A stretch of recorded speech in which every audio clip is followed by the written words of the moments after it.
Hello, everyone. Hello. Welcome to another fantastic interview. I'm your host, Alonzo Bodden, and we are going to get right into it.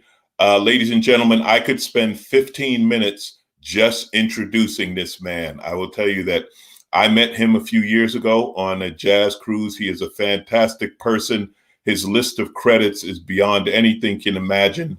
Multiple Grammy winner, big band, orchestra, trio, you name it, he's done it. Ladies and gentlemen, Christian McBride. My man, Alonzo. What's up, brother? How you doing? I'm doing really well, man. And it's a pleasure to speak with you. I miss you very much. And I don't think I've ever told you this, but He Had Me at Black is a classic. Thank you. Thank you. I love that joint, man. My favorite part of that is, and it's so true, man, because I love what comedians like yourself do. You just look at the world and you put the mirror on ourselves and say, look at the foolish stuff that you guys can do sometimes. So I love what you do, man. It's a pleasure to speak with you. Well, thank you. And that is mutual. And I will tell you this, why I have an unending supply of material. I've said this before and I'll stand by it. Stupid don't get tired, Christian. Right. Stupid work 24/7, 365. Smart might take a weekend off, but stupid, nope. Absolutely right, man. All you got to do is keep your eyes open. There's all the material you need, right? It's so true. Wow. So let's get right into it, because in talking about that, in talking about topical and what's going on, obviously this month, right? I mean, we thought 2020 hit us hard. 2021 opened with a minor government insurrection. Right. And, there's just that. No big deal. Your history and the history of jazz music, a lot of people these days love to say, oh, let's not get political. But let's be honest, it's political because we live it. Jazz music has a history of obviously being on the cutting edge. Jazz musicians have always had a lot to say, whether musically or verbally, about the state of the world and politics and what's going on. And you in particular, I mean, the movement revisited, and for those who don't know, it is a project. I'm going to let you describe it because you'll do better than me, but based on Muhammad Ali, Martin Luther King, Malcolm X, and Rosa Parks, and also your history in performing at the White House and various places, meeting heads of state. Talk to me about that, about the relationship you have and your music has with politics and the state of the world. Sure, man. Thank you for that. I grew up in pretty much a primarily soul and R&B household. So all the music I heard growing up was the music of Motown, the music of James Brown, Gamble and Huff, the Harold Melvin and the Blue Notes, the OJs and stuff like that. So a lot of this music was based around the civil rights movement and the Black Power movement that was going on in the 60s. So, I mean, I was raised on that, And so once I started to learn about jazz, and then I would see that people like Sonny Rollins and Max Roach were making recordings about equality long before the civil rights movement started. And you had people like Duke Ellington composing Black, Brown, and Beige back in the early 1940s. I mean, jazz musicians have always been speaking out against the inequality and the inequity of what happens with us as Black people. And certainly you go a step further and you think about people like Mary Lou Williams or Dorothy Donegan or Hazel Scott and Melba Liston, these incredible Black women who never got a say. One of the gigs that I've been doing over the last 6 years now is I've been the host of NPR's Jazz Night in America. Right. And one of the shows that we did recently was on the history of the International Sweethearts of Rhythm, which was, they called themselves the greatest female jazz band of all time. But at the time that they existed, they were probably the only all-female jazz band in the world. And but the ladies in that band were so incredible. It's amazing to go down this rabbit hole of history and to find out who has actually addressed a lot of social issues for a long time. Musicians really speaking about what happens in our world did not start in the 60s. It started long before that, And so with the Movement Revisited, I just tried to make my little contribution, man. I wrote that piece in the late 90s I got commissioned by the Portland Art Society up in Maine. And there it is. And I rewrote the piece for a larger ensemble for my big band and a gospel choir and 4 narrators in 2008. And we recorded that CD in 2013. And because it took so long to get the legal clearances to be able to use all of the words and speeches of those icons that I saluted in the piece, it didn't come out until 2020. But I'm glad it's finally out. I was really sad because I wanted the recording to come out. The fifth and final movement of the piece is called Apotheosis, November 4th, 2008. And we remember November 4th, 2008 was the night Barack Obama became the president-elect. And that moment was so powerful for so many of us. The final movement is dedicated to that night. And so in theory, I wanted to perform the piece. It was my dream to perform the piece for the Obamas while they were still in the White House. And, because of, the legal affairs and stuff, it took a long time. And so I was a little sad, like, okay, well, by the time this recording comes out, it's not going to mean much, but it probably means more now than it did when we recorded in 2013. Well, to say it's timely is completely an understatement. I love that you bring up Barack Obama in 2008, because as you know, normally we be getting ready to cruise right now. It's the beginning of January. Right. That's right. I remember I was on the cruise. I was actually on stage on the Smooth Jazz cruise when he officially won the election. And I will never forget that moment, getting to interrupt my act and say, ladies and gentlemen, the new president of the United States, Barack Obama. And it was such a moving thing. It's one of those, we all remember where we were. That's right. When we heard that. Now, on that topic, because I just saw this video recently, I was just, checking out some Al Jarreau videos, and who pops up and ladies and gentlemen, these bands, I'm going to tell you, ladies and gentlemen, and you guys have heard me say this before, I work the jazz cruises with these guys. At the end of the day, and women, at the end of the day, I'm the fan with the best seat in the house, because I get to sit backstage and I listen to them talk.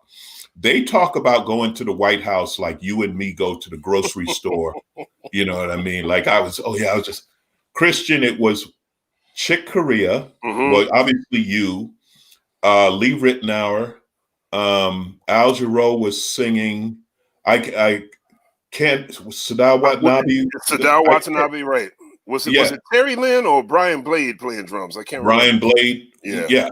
And you're doing Take 5 at the White House for the Obamas. How does that feel to be part of something like this incredible super band, and the Obamas are sitting right up front, and you guys are jamming? That's the thing. It was fun. What is that like? Yeah, man. Well, I'll tell you, I was very fortunate because that was in 2016, and that was the second time I played at the Obama White House.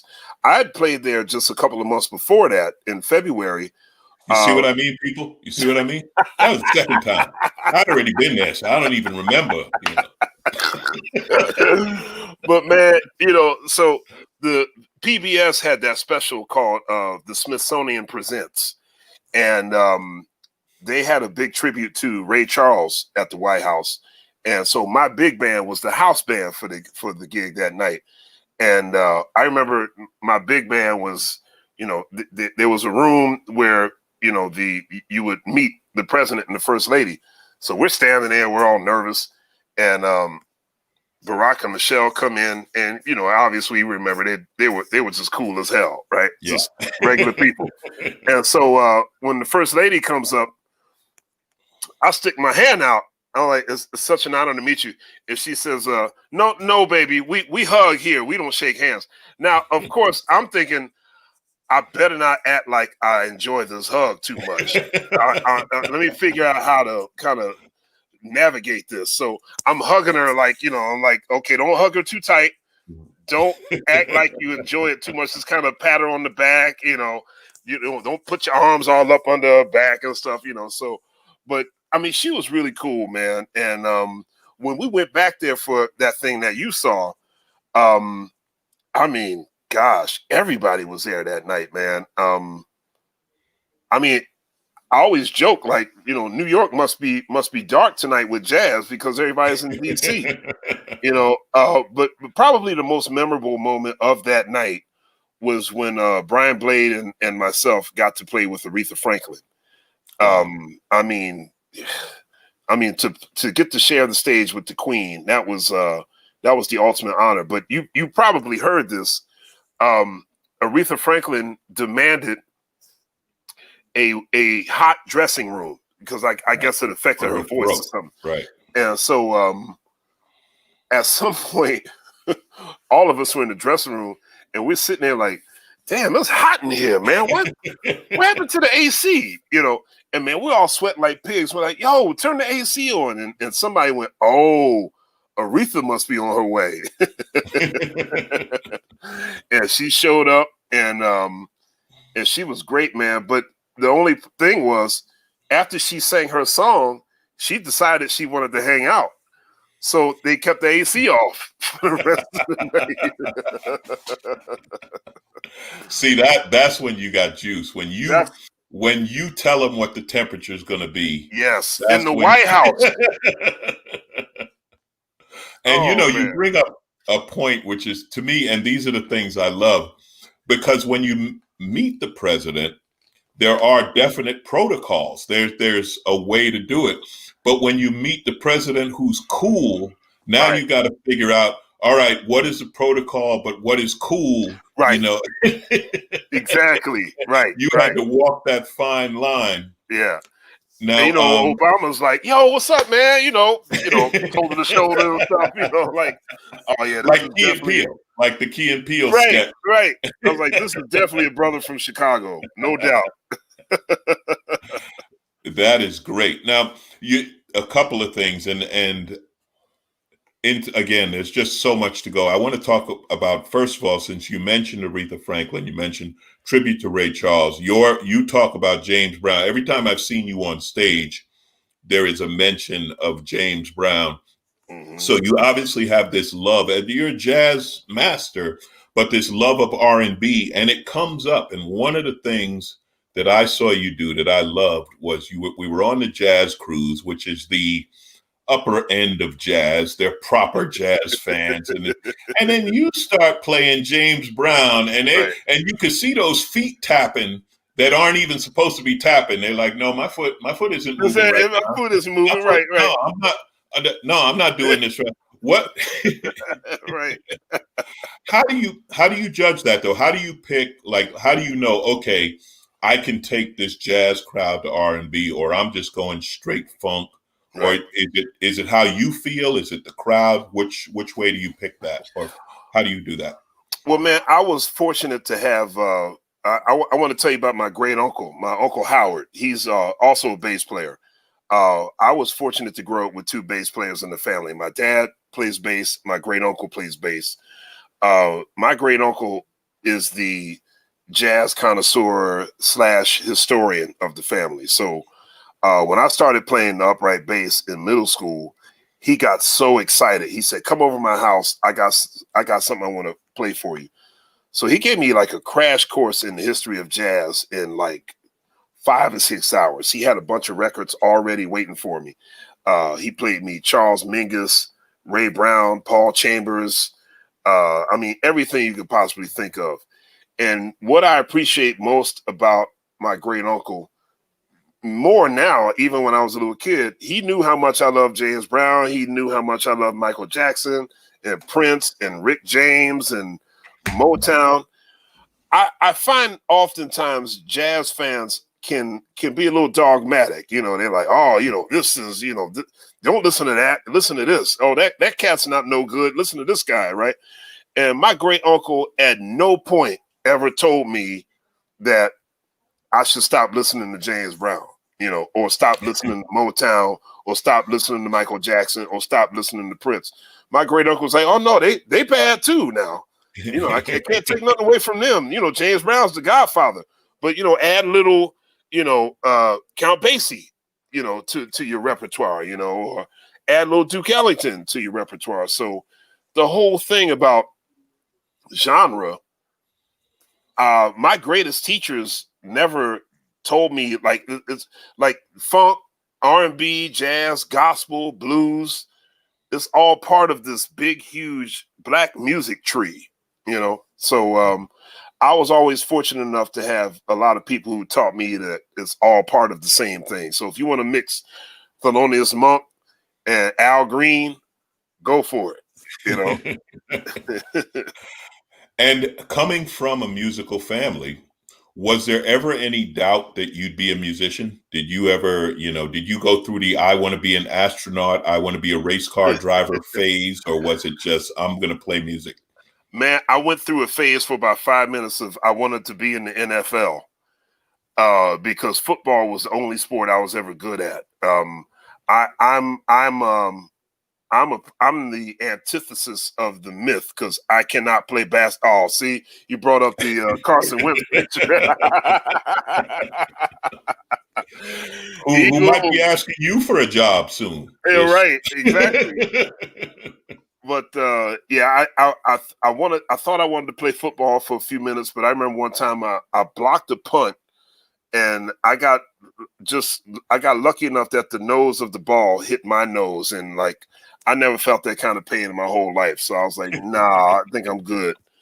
But yeah, I mean, from the time I first picked up a bass guitar at age 9, I think I knew I wanted to play music for the rest of my life. That's phenomenal. And listen, as far as, you know, losing your card, you were talking to a brother who loves music and can't dance. Just can't. Man. You can't dance, I can't play basketball. So we even. So you play and you have the trio, you have the big band, you have the orchestra, you've been guest conductor, I guess they would call it, for numerous orchestras and events around the world. When you're like, say now, I mean, because I've talked to a few guys, and obviously you're not working live now. We're dealing with the pandemic, and the technology doesn't allow you to play with other musicians from various places. So say this is a period of creativity for you, which I know it always is. How do you decide, oh, I'm going to do trio, or I'm going to do orchestra, or how do you decide which Grammy you want to win? Let me see. I want to go with the trio and get this Grammy or that, you know. Man, you know, I got to tell you, over the last few years, you know, I've been kind of juggling all of these different bands, but it really has become somewhat tiring, you know. I've looked at people like Chick Corea, because I've been working with Chick Corea on and off for the last 27 years now, and he's a dear friend and a great mentor. And I see people like Chick or Pat Metheny, they lead multiple groups. Mm-hmm. And on the surface, that looks great. You know, it looks cool. It's like, oh man, that's hip. Chick has like 8 bands, you know. And so I try to feed all of these different I try to scratch all of these musical itches. Okay, like got my funk group here, got my trio here, got my quartet here, got my quintet here, got my big band. But jumping back and forth to all those different bands, it really plays tricks on your mind, because like you can't get comfortable, settled in the one thing if you keep jumping back and forth. So I'm looking forward to kind of, you know, going forward, I'm kind of looking to shave that down a little bit and just maybe trying to concentrate on just maybe a couple of projects. My big band will never go away. I love playing with my big band, because my big band kind of everything I love about music is inside my big band. I get to write, I get to arrange, I get to play, I get to put a little showbiz in there. I bring well, I used to. He doesn't come on the road anymore, but I used to have James Brown's Cape Man, Danny Ray, come on the road with me, and so we get to mix a little showbiz in there too. So I love the big band. But then I had this funk unit called a Christian McBride Situation with Patrice Rushen on keyboards and Allison Williams on vocals, both DJ Logic and Jahi Sundance on turntables, and Ron Blake on saxophone. So that's sort of like my experimental EDM funk kind of band, you know. But then I had my quintet Inside Street. So I think I made, I don't know, I guess I'm trying to figure out how to shave all that down a little bit, because it does get to be quite taxing and demanding to have all of those different bands kind of playing simultaneously. You know, some promoter will call up and say, "Hey, we want the trio," and then like 3 days later, some promoter say, "Yeah, but we want the quartet." You know, so like in 1 week, I'm playing with the trio, the quartet, and the big band. And it's just like, I can't do this anymore. You know. Let's talk about hip hop, because let's do it. There is a relationship between jazz and hip hop that has become, from what I've seen and what I've heard, a great mutual admiration of classic jazz artists and traditional jazz artists, etc., saying, wow, this hip hop thing is really cool. Let me work this into jazz. And hip hop artists saying, oh, this is the history. Mm-hmm. This is where it came from. Let's, you know, so talk to me about that relationship. So I went to a high school in Philly called Kappa, Creative and Performing Arts.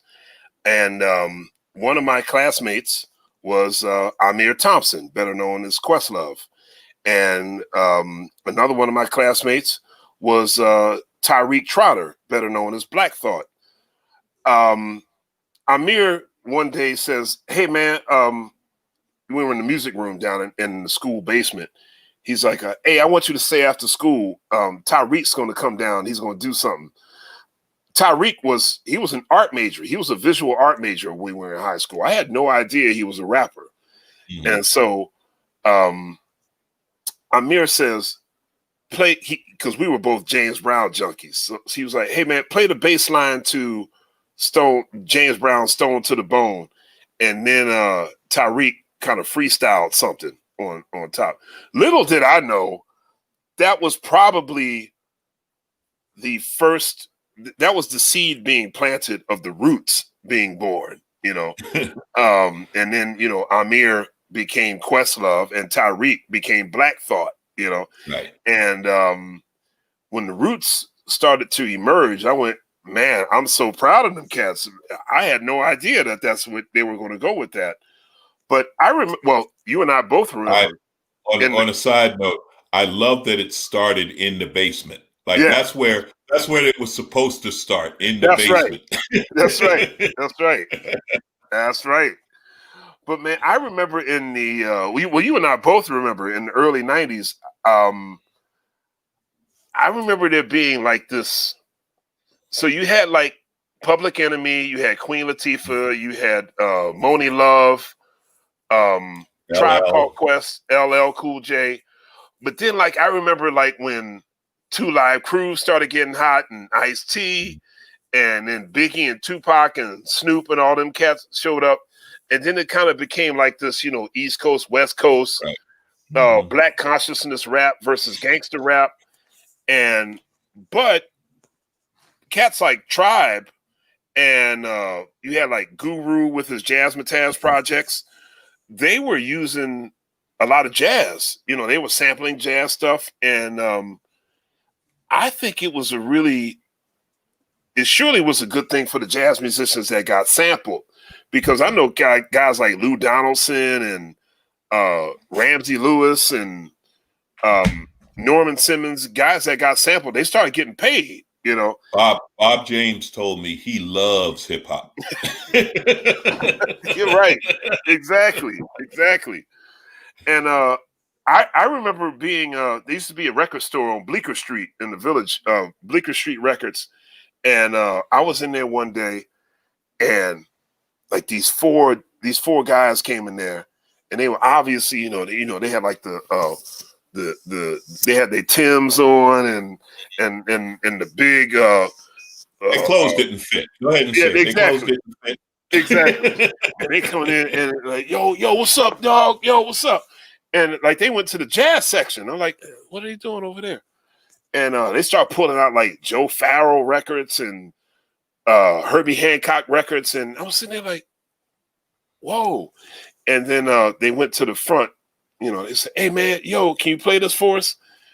And they played this Herbie Hancock record, and they started looking at each other. They're like, you think we could, play this Cannonball Adderley record, and they play that, and they listen to it. And I was like, oh, they must be rappers, or like looking for samples, And man, I actually I was kind of indifferent at that time. I was like, okay, I don't know where this is going. I have no feelings one way or the other about what these rappers, how they incorporate jazz. But in retrospect, I'm glad they did it. I knew that there was always some way that hip hop and jazz, I mean, like my great uncle taught me, it's all part of the same tree.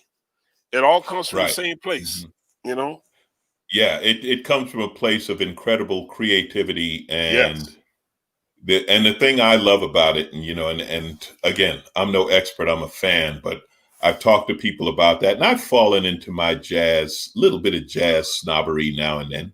But because when you say you love jazz, people are like, "What?" and they don't know anything about it. And I tell them it is the most creative music that I hear, and the talent level of the musicians is incredible. And the thing about hip hop, it's the same thing where it's musicians who they're like, no, there's no rules here. We're going to go wherever this takes us. And I'm just telling you as a fan, I love it and appreciate it. Now you have worked with so many people in so many genres. Who's left on the list? Who haven't you played with that you would love to do something with? Well, I'll tell you, I have 3 ladies on my bucket list. One is Gladys Knight. Gladys Knight did a album, I guess about 15 years ago. She did a jazz album that Tommy LaPuma produced. The Clayton Hamilton Big Band played on it. Roy Hargrove was a guest. So I would love to work with Gladys Knight one day. Dolly Parton is on my bucket list, and Mary J. Blige. Wow! Now, I got a chance to work with Mary J. once when I was in Sting's band. She came in. She was a special guest a couple of times, but I love Mary J. Yeah. She just celebrated her 50th birthday. Yep. And I have to tell you now. Okay, I've met 2 out of your 3. Okay. Gladys was on a cruise, and I met Gladys Knight on a Soul Train cruise. Yeah. I believe, and she is fantastic. When you meet someone like that, it's almost like there's an aura around her of like you talk about Aretha being the queen of soul. Yeah. And you just have this feeling like, with all due respect to today's divas, you are a diva. You were in another level. And then the LA Press Club, they do an awards thing every year. And one year they were honoring Dolly Parton. And I am the sort of comic in residence at their banquet. So Dolly was there, and I was joking with her about the lack of brothers at Dollywood, at which point she came back with, oh, we got one and we could use one more. Christian, she was funny. She was cool. She was nice. She took pictures with everyone, and it's really nice. And this, when you meet people or see people who are truly icons, but they're cool. They're still as accessible as they can be, because they can't be fully accessible because things wouldn't move around them. They wouldn't stop. Right. But Right. it was fantastic to meet both. So I'm gonna race you to Mary J. Blige. I'll race you. Okay. Right on. That's your home girl. She's a Queens girl, right? Yes, yes. Yep. So now I'm gonna shift gears, man, because rumor has it you stepped on my stage. You know, the kids say stay in your lane. The kids are stay in your lane. Well, a rumor has it you stepped out of your lane. Yeah. Talk to me about your career in stand-up comedy. I stepped out of my lane big time, man, and I apologize. I don't want to insult you, but there's a coffee shop. There's a coffee house. I live in Montclair, New Jersey, and there's a coffee house right down the block, and they have open mic. They have comedy night every other Monday, and they have jam sessions. They have poetry readings. It's totally old school, total bohemian coffee house, right? And so I walked in one day, and the girl that works behind the counter, her name is Eugenia, and she said it was a Monday afternoon. She said, "Christian, what are you doing tonight?" I said, "Why?" She was like, "Tonight's comedy night." I said, "Oh, who's the featured performer?" She said, no, it's open mic." I was like, "Well, why are you telling me that?" She was like, "Well, I've heard your radio show. You're kind of funny. You should come in and freestyle." I was like, "Oh, hell no, I'm not doing that." You know, I'm not fool. I mean, look, I love comedy, but I realize that loving comedy, studying comedy, and doing comedy are two different things, right? And she's like, "No, I'm writing your name down on the list. Show up around 7:30. I was like, "No, don't do that." She's like, "No, I'm writing your name on the list." And I was like, "Oh my God." So I called Melissa, my wife Melissa, and I said, "Look, meet me at Trend Coffee House at 7:30. She's like, "Oh, are we going on a date?" I was like, "Not quite." I said, "If anything, we might have to leave town." And then when she saw what was happening, she was like, "Are you going to do stand-up?" I was like, "I'm going to try." She's like, "Oh my God." You know, but I was surprised, man. Like a lot of the people that showed up, see, I think of open mic on comedy night, like from a jazz musician standpoint, I'm thinking like, okay, most everybody here, they've been in their bathroom mirror practicing their routines for weeks, and like they're serious, and like everybody was kind of sad that night, man. They're like they weren't. I was like, man, I don't know what these guys are doing, man. So these guys were so bad, I didn't feel quite. I mean, I would never do stand-up comedy in front of you, but that night, yeah, it was scary, man. It was so scary, and I deeply respect. I mean, we talked about this a little bit when we talked a couple of days ago, but out of all of these albums behind me, probably every third or fourth record is a comedy record. So I've studied a lot of comedians through the years, man, and that's why I really appreciate you so much. Well, I appreciate that, and I will tell you without a doubt, your comedy skills will beat my music skills like it's not even close. And I remember those open mic days, man, the coffee shops and the back of bookstores. And that's, I always say, see, we don't have a studio. See, you guys have a studio. We have to practice in front of people. And early in your career, it is not pretty. It is not pretty. And I always tell new comics, when you go to an open mic, the audience is made up of other comics waiting to go on stage.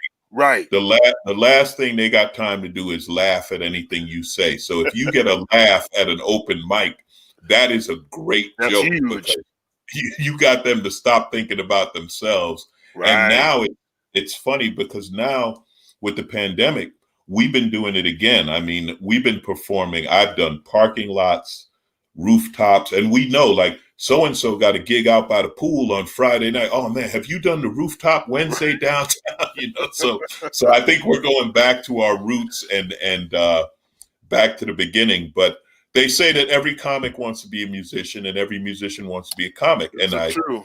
I just really think it is that true. And I will tell you, one of the highest compliments I received, again, on the cruise early on, I was just doing some crowd work and this and that. And Patty Austin just yelled out, "That's jazz." And I was like, that's coming from, coming, you guys as the audience, getting to improv in front of you is like, well, I think they know something about improving on stage. I love watching you, man. Every time I get to see you on the cruise, man, there's always this feeling of it's this feeling of excitement, because like, just like watching a great jazz musician, it's like, they're going to go somewhere great. You just don't know where.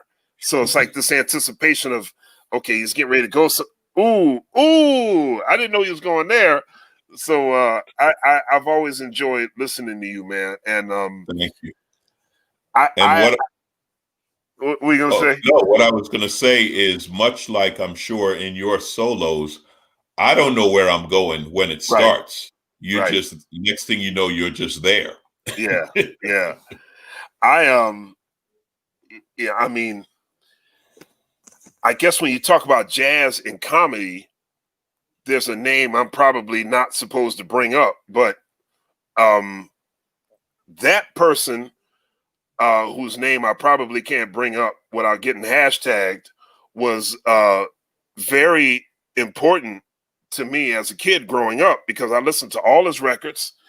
And from there, I got turned on to people like Flip Wilson and Nipsey Russell and Slappy White and Red Fox and Nipsey Russell and Pigmeat Markham and Mantan Moreland and Moms Mabley. And then that led into Jonathan Winters and Bob Newhart and Mel Brooks and all these people. So I really got turned on to, and needless to say, Lenny Bruce and Richard Pryor and George Carlin.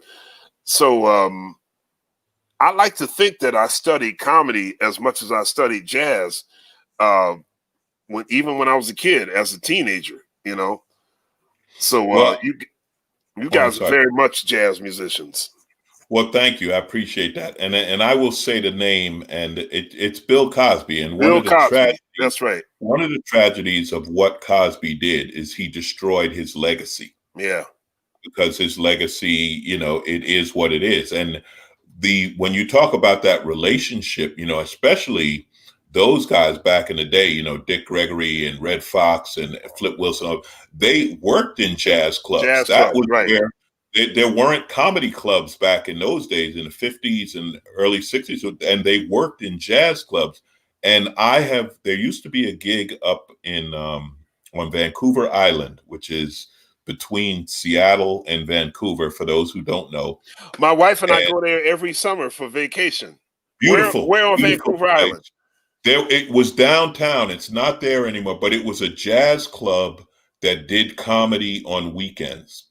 And it had that feel like when Victoria? You go in, it was in Victoria. Yeah. Okay. It was in Victoria. Yeah. It had that feel of a jazz club where it's like these kind of big velvet seating areas around each table. And it was just, jazz clubs have a vibe, when I'm talking to smaller clubs, not the big venues, it's just a vibe. And when I would go there, I would talk slower. Just, you just had the feeling like you were just going up between sets, and there was no urgency, and there was no need to get loud or anything. You could just talk, and the people were into it. And again, the creativity that I would feel. I love that crossover between jazz and comedy. And like you said, from way back when, it was there. I mean, those guys were, that's where they started doing comedy. They started doing it in jazz clubs. Did you ever go to the, when I first moved to New York in '89, the Village Gate was still open. And I had a Flip Wilson album, Flip Wilson Live at the Village Gate. And I remember going there like yo, it's the Village Gate. Flip Wilson stood in this place, and there was actually a comic that opened for us. I wish I could remember who it was, but I mean, that was one of my first experiences being in New York, playing the Village Gate and like seeing a comic open up for the trio. And did you ever hang out at the Village Gate when you were in New York? I didn't hang out in the Village Gate. In the Village, and it was always funny. There was a spot called the Boston Comedy Club. Yeah, And it was like, why is the Boston in New York? But I used to do the Boston all the time, and it was great. You're hanging out in the Village, right? That's your, when you're doing stuff like that, I don't think I even realized, but you're part of tradition. Yeah. That's where artists in New York learn their art, do their art, and grow from there. And I'm LA based. I've always been, my adult life has been in LA. I moved from New York when I was 18. I started my comedy career here. But I will say that going to New York and getting the respect of New York comics was a big deal for me. Because that's where it's at. And you were telling me, and we could talk about this. So you grew up in Philly, you got your education, you come from a family, but your thing was, I got to go to New York, right? I mean, that was time. As soon as I started listening to all these records and as you know, Philly's not very far from New York. So all of these New York based musicians would always pass through Philly, like that whole Philly, New York, Boston, New York, Philly, DC run, And so I was meeting all of these great musicians that lived in New York. And I just thought, well, it seems pretty obvious. If I want to get a piece of this great jazz legacy, I got to go to New York where they are. All the record companies are based in New York. All of the famous clubs in New York. All of the musicians live in New York. I got to go there. So I guess at age 16 or whatever, I knew that eventually I was going to have to go to college in New York. And I met Wynton Marsalis, and Wynton became like a big mentor, big brother to me. And he spoke to my mother, and he basically said, like, look, don't worry about him. If he comes to New York, me and my boys, we'll keep an eye out for him. Don't worry. He's going to be working. He's going to be protected. He did a mob boss kind of thing. He was like, no, your son's going to be fine. Don't worry about him. We got him. I love that, because I've actually heard that other musicians tell a similar story where there was somebody, older mentor, whatever, who told their parents, don't worry, I'll keep an eye out, and they're going to be under my wing. Like that. Now the next question is, were you nervous? I mean, going into New York, because now you're stepping up. No disrespect to Philly, but you're stepping up to the big time, to these stages where and working with these other artists. Is there any point where you're nervous going out there? So there's two funny stories. Like I was 17, so like, you're like young and dumb. So like I'm at Juilliard and I'm thinking, okay, I got to get my New York street cred together. So like I can't be walking around Manhattan looking like a fool. So I would go walking around Manhattan 2 or 3 o'clock in the morning, man. And I didn't know anybody. And I didn't know any better. I didn't know certain neighborhoods. Like, so I'm walking around Hell's Kitchen and I'm walking down 11th Avenue in the 20s when they had all them prostitutes out there. Yeah, I was going to say, before it was hip. And I didn't know, man. So I'm like walking down 11th Avenue. I'm like, wow, look at all these prostitutes and all these pimps and stuff. And like one of my boys was like, look, don't go down to 14th Street. And so like, when you're 17 years old, when somebody tells you not to do something, you do it. So I said, I wonder what's down on 14th Street. I go down to 14th Street and I see the most beautiful woman I've ever seen in my life. And she turns around, she's like, hey, how you doing? I was like, whoa. Okay, yeah, he was right. I should go on 14th Street. Yeah, that's part of my education, And so I would walk around Manhattan aimlessly all hours of the night, man, just trying to get a feel for certain neighborhoods. And a couple of weeks into school, I got my first gig in New York playing with Bobby Watson, the great alto saxophonist Bobby Watson. James Williams played piano, and Victor Lewis played drums. And I was freaked out because literally days before I'd been listening to those three guys on records. Like, man, I sure would love to play with them one day, you know. And now I have my first chance in the big time to play with these New York legends. And the gig didn't go so well. I mean, I got through the gig, but Bobby was, they kept a foot in my behind that whole night. All right, young boy, you need to stop playing. You like you from Philly. You know, you in New York now. Come on, man. Get on top of the beat. I was like, what do you mean? Get on top. I don't know what that means. You know, stop dragging. You know, stop dragging. You know what I mean? Like, they had me in the dressing room and they were like, you know, I was like, oh man, this is the big time. Okay. But yeah, my first gig in New York, that was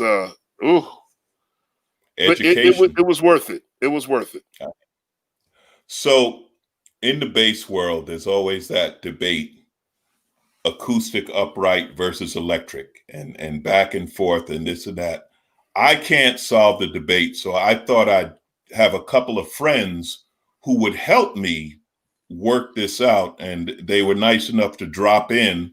So yeah, we got a couple of friends here who wanted to talk to you about bass, about music.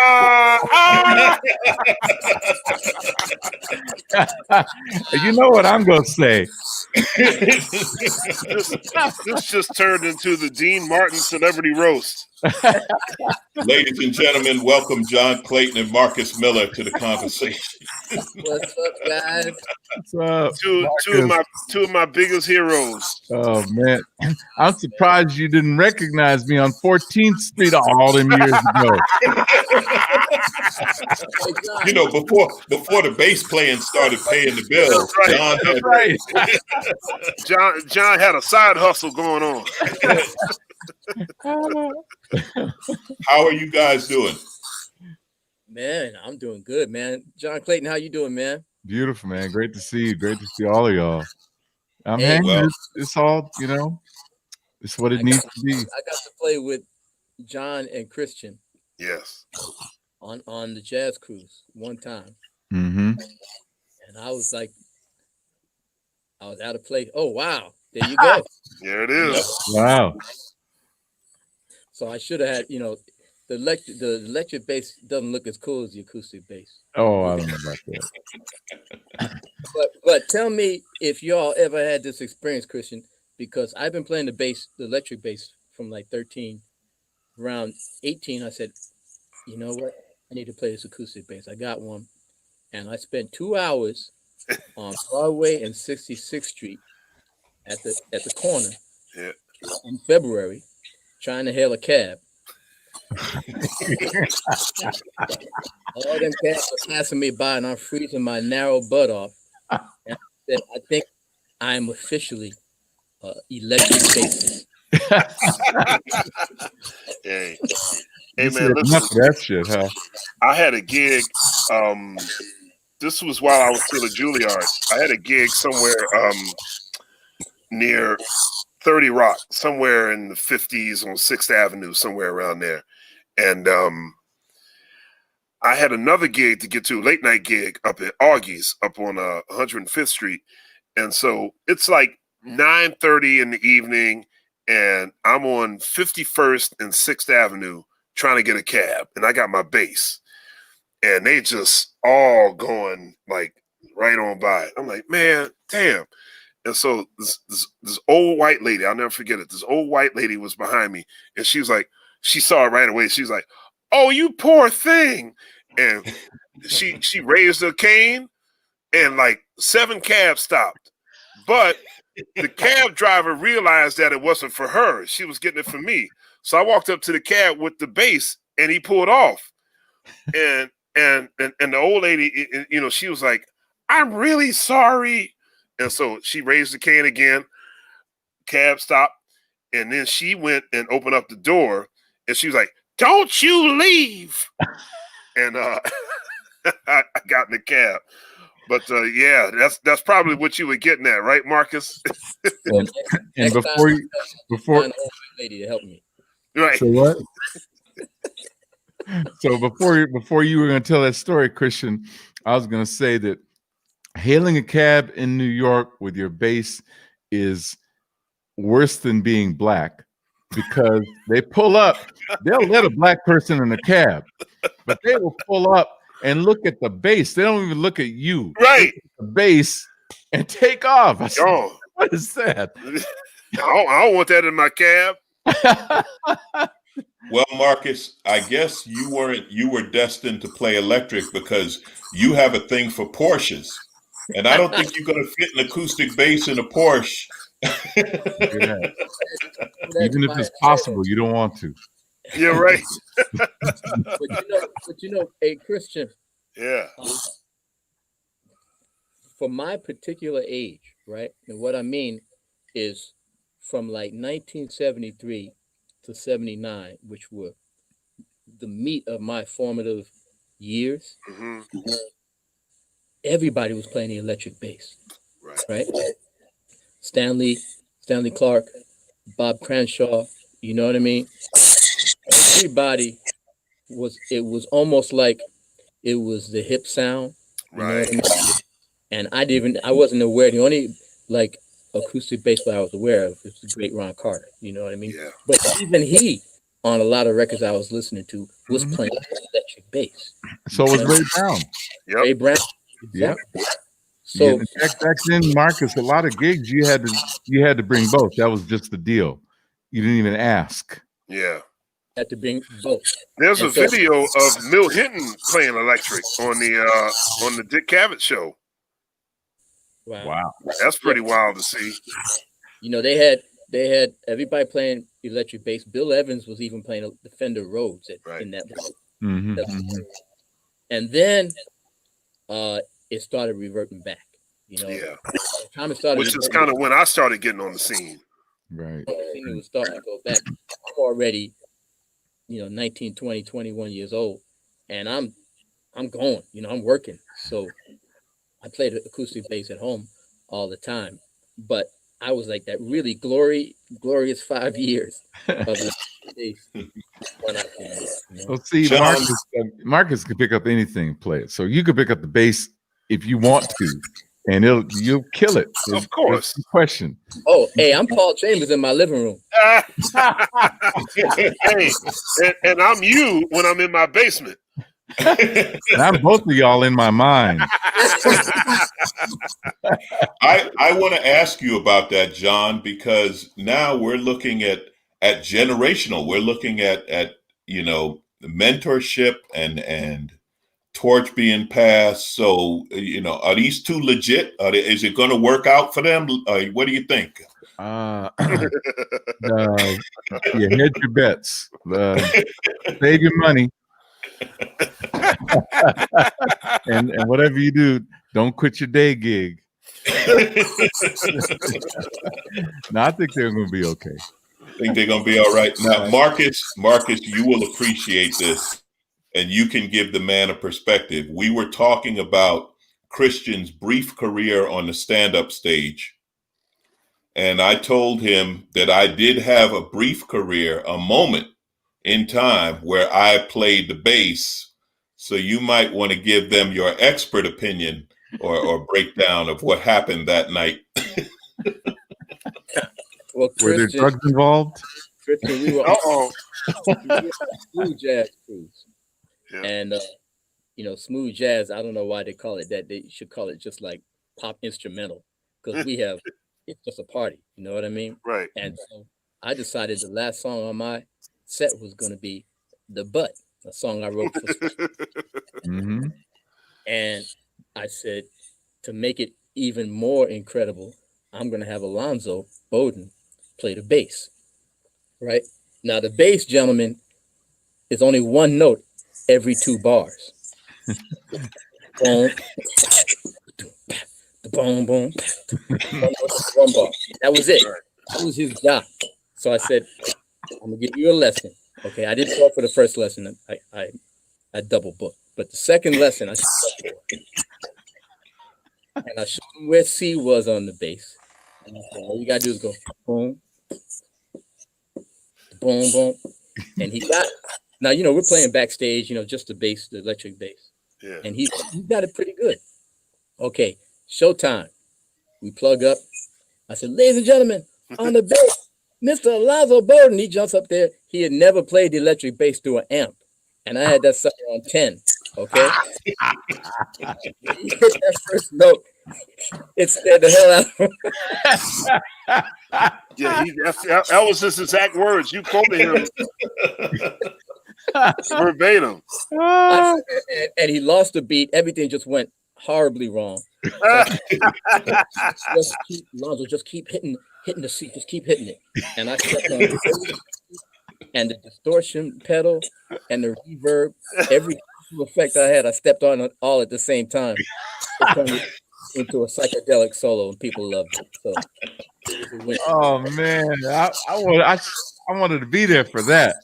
Man, Alonzo Bodden, man. John, it was the one time they all had something on me. They had been waiting for years to get one on me, and they finally had me. And my respect tripled walking off there. But I will say this, and I told Christian this, and this is the truth. There are bass players who have lived their entire life dreaming of playing Marcus Miller's bass. And always keep in mind, that's where I started. Okay, that's my bottom. I'm only going up from there. So I got that. That's why I didn't want another, because anything else is only going to be down. I got nowhere to go from. I started with Marcus Miller's bass. So there you go. I'm just stop right there. Hey, I'm gonna give him Ron Carter's phone number. Okay? Have you seen that photo? There's a photo that's been kind of circulating around of Ron playing a Rickenbacker. I didn't know that's the kind of electric bass that he played. Huh. Oh wow. No, I haven't seen it. And it might have been a one-off. You know what I mean? Yeah, maybe so. I have a picture of him playing a Sire bass, a Marcus Sire bass, that I sent to him. Oh, right? I figured he could hang his clothes on it or something. But he did hold it in his lap, and Ron Jr. took a picture and sent it to me. So I spoke to Ron 2 days ago, man. It was really wonderful to catch up with him, man. Yeah, I talked to him a week ago. He's doing on that topic, and again, I know I'm only interrupting this conversation, but I'm just in it on behalf of the fans. You talk about the instruments you play, and I'm sure each one of you has your own bass now, that is made for you by the company. But how do you choose what instrument, physically what bass you're going to play? How do you choose, and do you play the same one all the time, or how does that work? But whether it be, manufacturer or brand, forgive me for not knowing enough about music to ask this question properly, but how do you choose which instrument you're going to play? I pick them by whatever feels the best. I don't, the acoustic bass doesn't really have companies that make them sort of like mass production type of thing, so like you just got to go shopping around, there's bass, gurus, dealers around the country, around the world. And, there's sort of like this, we all kind of keep in touch with, we all know each other, it's like this community, and you can sometimes get lucky enough to find a bass for a couple of grand that feels amazing. I've played basses that have been on sale for like, 30, 35 grand that are dead as a doornail. Just give me that cheap bass that speaks loudly, and I can make something out of that. So for me, it's strictly what feels the best. Yep. What feels and what sounds the best. Yep. I was just going to say, I was going to add to that what you just ended with, which is it's for all of us about the sound.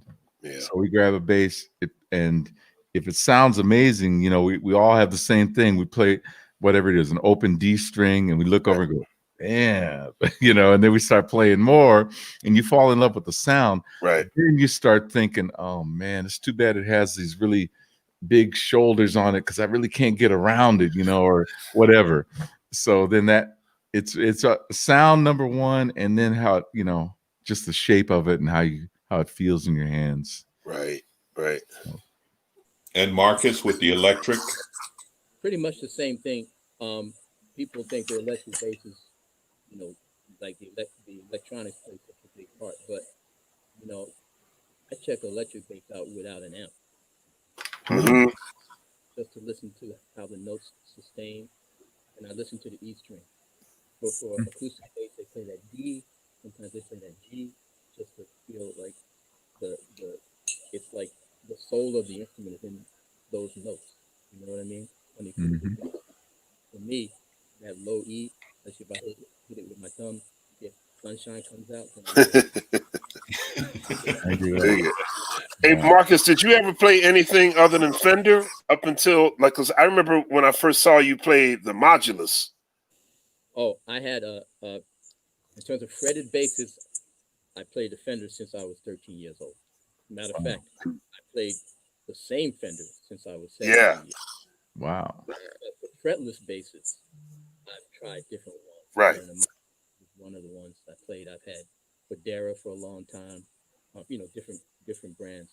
I'm more flexible with the fretless, but with the fretted bass, I'm looking for that sound. I have a Sire line now, but it's basically Right. But does Fender make a bass for you, Marcus? They made a bass for me for about 10 years. There was a Marcus Miller model, and it was, they put, what do you call them, lasers on my bass, on my 1977 bass. Wow. To measure everything to make sure that Sure. so I could play it, and it sounded a little different, but every bass, just like acoustic basses, Right. every bass is different.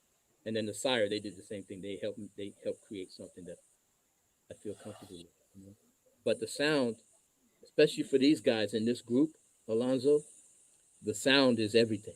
A lot of guys I can play faster on this bass. You know what I mean? Or I can do this or I can do that. But for Christian, for John Clayton, you can tell it's them right away when you hear it on the record.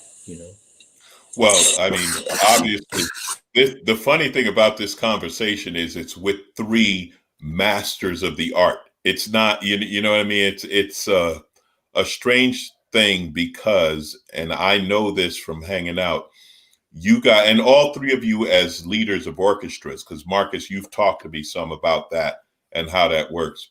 You guys hear things that mere mortals will never hear. And it is fascinating. And now I'm talking to the audience because, again, I'm the fan who's been backstage.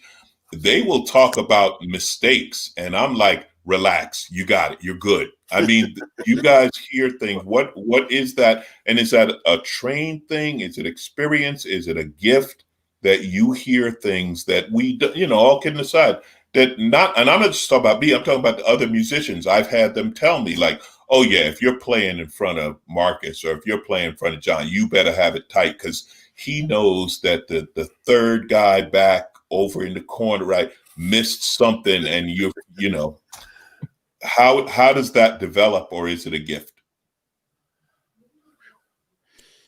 That's for you, John. Go. It's kind of all of the above. So I think all of us have gifts. So that's kind of a given. I think, frankly, I think every human being on the planet has gifts. But anyway, ours are developed differently than other people's. But you don't start big; you start small, and the more you add to that. So if Christian or Marcus are I standing in front of a large ensemble, if something sounds funky, then it usually is really obvious to us because we have an idea, we have a concept of what it should sound like. And so then that strange note is going to stick out, or that whatever that list is, those abnormalities are going to really be evident. And like I said, you start out with a trio or quartet or something when you're young. As time goes on, the larger the ensemble, and even all of us probably played in a high school band or had some kind of, so we were around that music as the band directors would work their stuff out.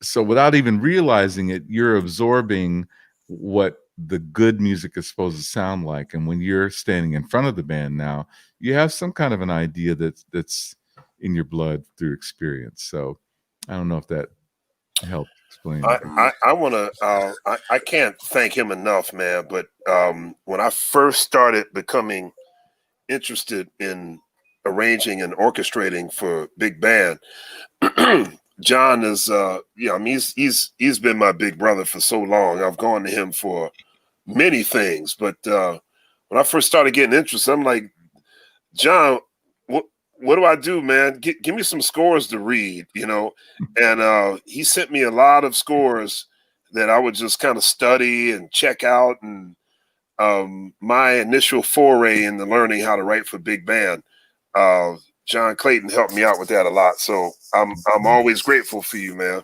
My pleasure, man. You were hungry. You always been hungry. So if I can pass on a little nibble here and there, I'm happy to do it. When I remember we were in Aspen one year for the summer camp, and I'd written this arrangement, big band arrangement of Wes Montgomery's tune called Full House. Yeah. And I remember me, you, and Melissa were in the van going back to the hotel, and Melissa said something like, I really like that arrangement of Full House, and John said, "Yep, Christian meets Thad." I can tell he's been paying attention. That's beautiful, man. I'm proud of you. Oh, hey, man. Now, in the same vein, Marcus and Christian, I have to ask, John, you tell me, are either of them worthy of wearing the purple suit yet? Because the purple suit just did it. I saw the purple suit. I see the look on Marcus's face. You don't even know what I'm talking about, Marcus. The purple suit changed everything. I saw that. I don't know if we have a picture of it, but that suit is legendary. John stepped up in the purple suit. Uh-oh. I wouldn't call it purple. Okay, I'm sorry. Yeah, I mean, not to do the race card or anything, but black people do like they purple. They like them colors, man. Fuchsia, red, right. blue. Was it more of a fuchsia? I'm not. Yeah, this was kind of a burgundy. I don't know. I don't even know if I'm thinking about what you thinking burgundy. Listen, I've seen burgundy, and that wasn't no burgundy. Guilty as charged. I don't know what to say. No, it was beautiful. Marcus is definitely, and nothing about the suit. Marcus, I mean, I never will forget. Thank you again, Marcus, for allowing me to work with you on some big projects that Marcus knows how to open doors, and I really, really appreciate that. And especially because you are a master writer, composer, arranger yourself. So thank you for letting me hold on to your coattails. Oh, you hooked it up, man. We had John do the arrangement for Luther Vandross's Christmas album, which is like every year. It's people will listen to it all over the world. And John hooked me up, man. And I got to sit in the control room finally. You know what I mean? Because she was standing there in front of the orchestra. And John hooked it up, man. It's beautiful. It's a "Oh Come All Ye Faithful." Mm-hmm. And John hooked it up. Everybody should check it out. Luther Vandross's Christmas album, which you probably already have, but check out "Oh Come All Ye Faithful," arranged by John Clayton. You cats are the greatest, man. And I'll tell you, I told Marcus that if I were to come up with a Mount Rushmore of my favorite bass players, he's the last one on the monument. And so I started calling him Rushmore. But then I realized that's the wrong nickname to give a bass player. Rushmore. So I don't call him that anymore. This gentlemen, Here we are. this has been absolutely fantastic. The fans, I get these messages coming up in the chat. They love you guys, and they love your love of each other. It honestly, it comes through you, the friendship, the musical friendship you guys have. In this time, we're going to wrap up in a minute, but in this time, how do you keep the creativity going in a time when you can't play live and there's probably limited studio sessions, et cetera, dealing with the pandemic and travel restrictions and everything else we're dealing with out there? You know, fortunately, you can play the bass with a mask on, so there's that. But Right. beyond that, what are you guys doing during this pandemic and in this time? Just been practicing hard, man.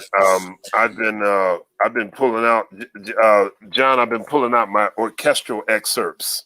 I know him well. Good for you, man. I need to do the same thing. Good for you.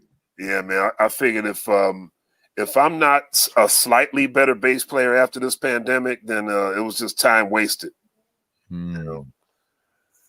So you know, I don't want to come out sounding the same I sounded going in.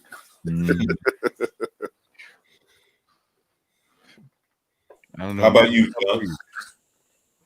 Yeah, I'm practicing absolutely. Also, I'm just figuring out what it's like to be like a regular human being. You know what I mean? Like just walking around and spending time with family and all the things I get to do, like being in one place. Because like all of, I don't think maybe 25 years since all of us have spent this much time without getting on an airplane, including you, Alonzo, right? Everybody. True. So I think I'm going to be a better musician too, just from having lived life. Because your whole life is making music. Eventually, you're making music about making music. You know what I mean? That's what you do. So I've just been trying to like gather like emotional experiences so that I can kind of music when it's time to come on out there. I feel you. You know, I told my wife, you know what? I have never slept in my bed this many times consecutively in my life. Since we've been together, I have never been in that, you know, because we tour. It's always interrupted some kind of way. So I totally feel you, Marcus, in terms of the family time, which is really special. And I feel totally blessed about that because I have a new granddaughter who just turned 1 last week. So, you know, she basically has been born into COVID, and I have been able to have a relationship with her because coincidentally they happen to live 4 minutes away from me. So I see them every day, which I see her every day, which is so that wouldn't have happened. You know, normally I'm like us. I'm on the road. It would have been FaceTiming and all that kind of stuff. But I didn't have that. So I'm so grateful for that. And when it first hit, I went through my okay, I'm just going to accept this period, which sort of morphed into a lazy period when I was like, okay, Clayton, you need to start getting productive. And then that happened a bit, but I really find that that the thing that has energized me is the energy from other people. You know, this has energized me right now. Why? Not only because of the smiles I'm feeling inside, but because I hear that Marcus is practicing. I hear that the Christian is practicing, and now I'm like, man, come on, Clayton, get with it. and not in a guilt kind of way, you know what I mean? Right. In an inspired kind of way. Like I want to be in that number. I want to be with my guys. And so that's just one example of the energy that I get from other people that helps me move forward, you know. you know, you heard my brother passed away a couple weeks ago. So Yeah.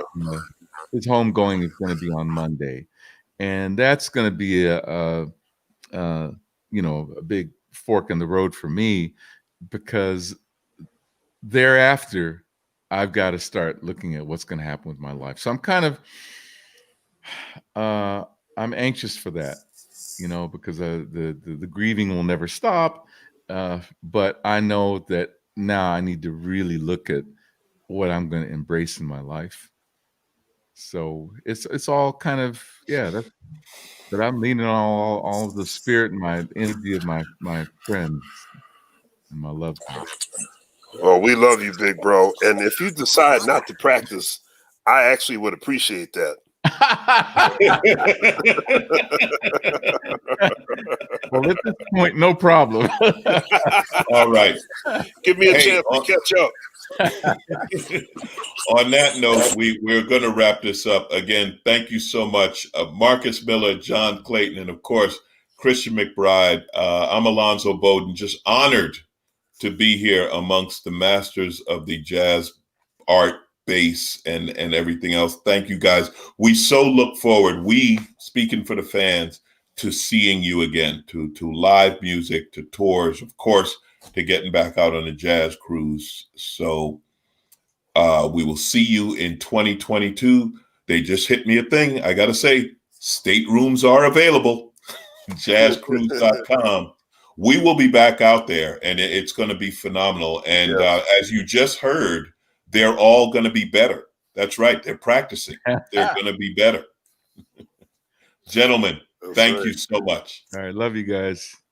Love you.